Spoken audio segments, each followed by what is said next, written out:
now for a check of your Fox 47 forecast.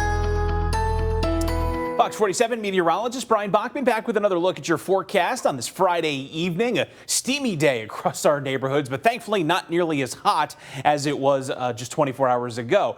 As that shower and storm threat has at least abated for the time being, we can't completely rule out an additional shower or storm as we head on into the overnight hours. A more isolated threat takes over from here, and it will stay humid as well as we head into the overnight hours. Even if we've gotten the temps to ease up, the humidity is the one thing we can't do anything about just yet. More storms are likely as we head into Saturday as they become a bit more widespread, and some isolated severe storms will be back as a possibility too.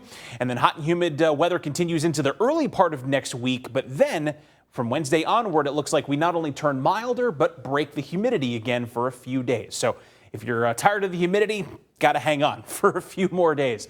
Satellite and radar, though, showing a bit of a split across the state here today. We have a frontal boundary stalled out across our neck of the woods here in Michigan, so that's keeping the skies cloudier. It's been helping to develop some showers and storms that, at least for the most part, have moved out of the area, while folks farther to the north are enjoying sunshine and a little bit of a dip in the humidity. This boundary is going to stay more or less locked in place for about the next 24 hours. This small area of low pressure near Chicago tracking along it tonight will keep at least the chance for an isolated shower or storm going throughout this evening and the overnight hours. Then this area of low pressure moving into northeast Kansas is going to run right up and along that boundary toward us going into the day on Saturday, bringing a more widespread round of storms with it, and also that next chance that a few storms could become severe.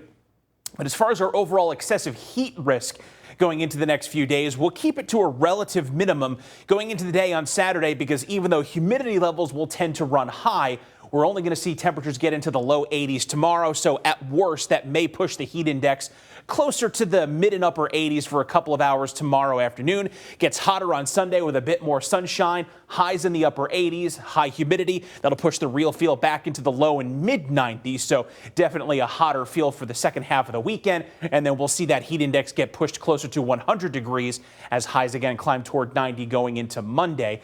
Get beyond that, though, and we start to trend back toward more pleasant weather for the second half of next week.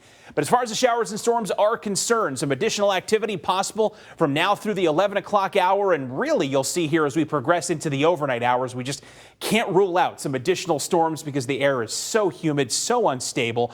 But going into tomorrow morning, we watch around 9 a.m. Next wave of storms rolls into the western part of the state. That'll overspread our neighborhoods ahead of that area of low pressure through about midday until about 2 to 3 o'clock in the afternoon. The bulk of those storms get out of here shortly after 3 o'clock, but some additional hit or miss activity can't be ruled out completely going into tomorrow night.